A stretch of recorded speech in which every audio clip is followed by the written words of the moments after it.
30 years ago, the rock band Queen composed a song for the movie Highlander, a film about a group of warriors who had achieved immortality. The song asked the question, who wants to live forever? Regardless of how we respond, we realize we really don't have that option. Indeed, one of the things that binds us together as members of the human race that transcends all spatial and temporal boundaries is the fact that one day we will all die. The Latin phrase for that is Memento Mori, which means, remember, you have to die. This is part of the human condition. As Andre Malraux reminds us, every civilization is haunted, visibly or invisibly, by what it thinks about death. There is both an allure to death as well as a horror associated with death. Indeed, our conception of death emerges in the images that we form, in our personification of death. To learn more about our obsession with death, let's go to the source of all knowledge in the world, Google. If you run a quick Google search of the term death, an image search, what you find is an array of images, very few of which have anything whatsoever to do with the biomedical sense of death. If we run that same Google image search of personification of death, it yields very similar images. Indeed, if you juxtapose the two at the nexus of death and personification of death, what we find is the latter informs us relative to the former. That means that it guides and shapes our beliefs and our understanding of death. We engage our imagination in personifying, giving anthropomorphic representation or form to death in an attempt to try to imagine the unimaginable. Almost in the same manner as Carl Jung talked about the collective unconscious, we as human beings have a collective desire to personify death. In researching this, I found 4 major areas or types of personification of death along a continuum that ranges from the macabre to the comedic. And it helps to guide us not only in terms of our definition of death, or our conception of death itself, but it helps us to try to understand why we try to normalize death, why we try to exercise some degree of power and control over death.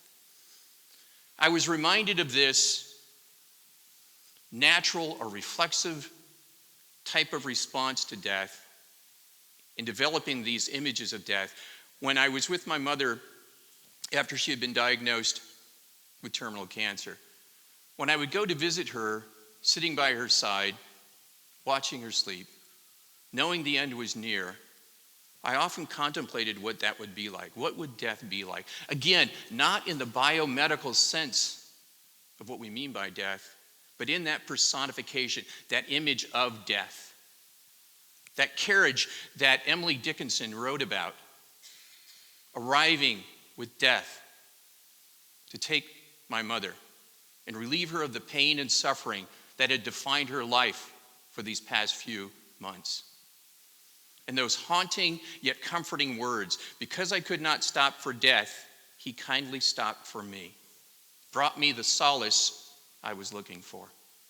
Indeed, what I engaged in is what we have engaged in throughout history, and that is trying to take the nameless and the unimaginable and domesticate it or normalize it through interpretation or personification. The first type of personification is that of the macabre or the grotesque. And really that is the reflexive response, emotional response we have to death, both fear and anxiety. It begins at an early age. Take, for example, the prayer, "Now I lay me down to sleep." There's a line in the prayer that says, "If I should die before I wake." Unknowingly, we're planting that seed of thought of what that image of death might be like that could come in the night and take me away. This is something that has been part of the human psyche since the beginning of recorded history. Death really came of age, if you will, in particular the grotesque personifications of death during the Middle Ages, in an event known as the Black Death or the Black Plague, in which there was almost an obsession in the fine arts in depicting death in a very gratuitous manner. It yielded many images, including the Grim Reaper, which today is still the most popular personification of death. The next personification of death is that of death as a terrifying seducer and death as a romantic lover. Again, reflecting both that allure and that horror that we have of death. Death as that seducer is probably best captured in an art motif known as Death and the Maiden. Notice how you have this rather bizarre juxtaposition of death alongside a young female figure, representing both the balance between life and death, the fragility of life and our own mortality. We see this in the personification of death as a lover as well. Once again, we are both attracted and repelled by death. Yet, like a moth to flame, it elicits both fear and fascination in all of us. The third personification of death that we find is that of death as a friend, a comforter, an angel of death, if you will. That's the personification of death that my mind created when I was there with my mother. And perhaps it's the same one that your mind created if you were in a similar situation with a loved one who was facing a terminal illness. Again, a stark contrast between this and the macabre depiction of death itself. Death as a comforter, death as a friend that comes to us in the final pages of the final chapter of our lives to give us the comfort that we seek. The angel of death is another personification consistent with this theme. Again, coming into that situation that we find ourselves as we face death and making it devoid of suffering and replete with love and comfort as we or a loved one bid this world adieu. The fourth type of personification of death is that of the comedic or the superhero. And again, this is our attempt to try to normalize death, to try to make it all but ubiquitous.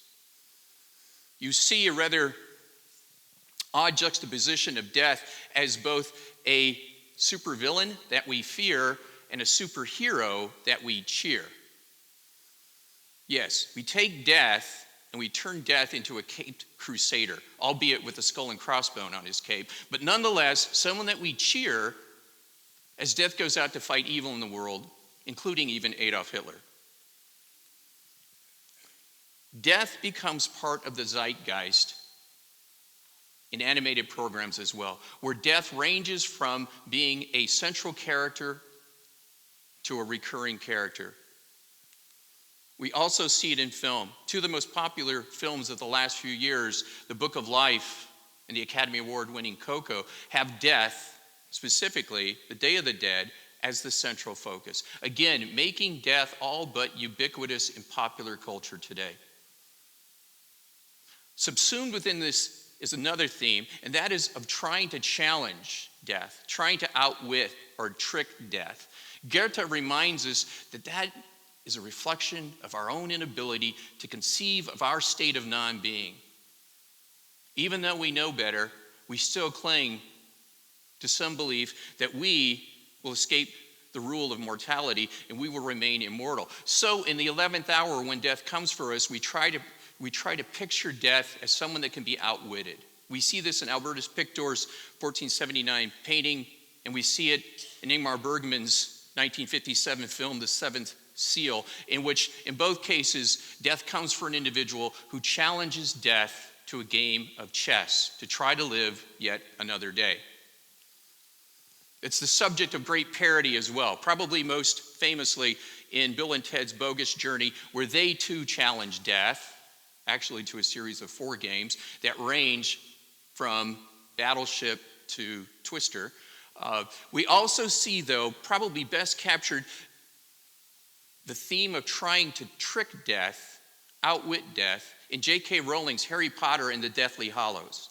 In particular, the tale of the three brothers, in which each of the brothers feel that they have outwitted death, yet one by one they perish at the hands of death, including the last brother who has the cloak of invisibility, and yet as he ages has to pass it down to his son, whereupon he greeted death as an old friend. The digital world we live in provides a perfect platform to once again make death part of the zeitgeist.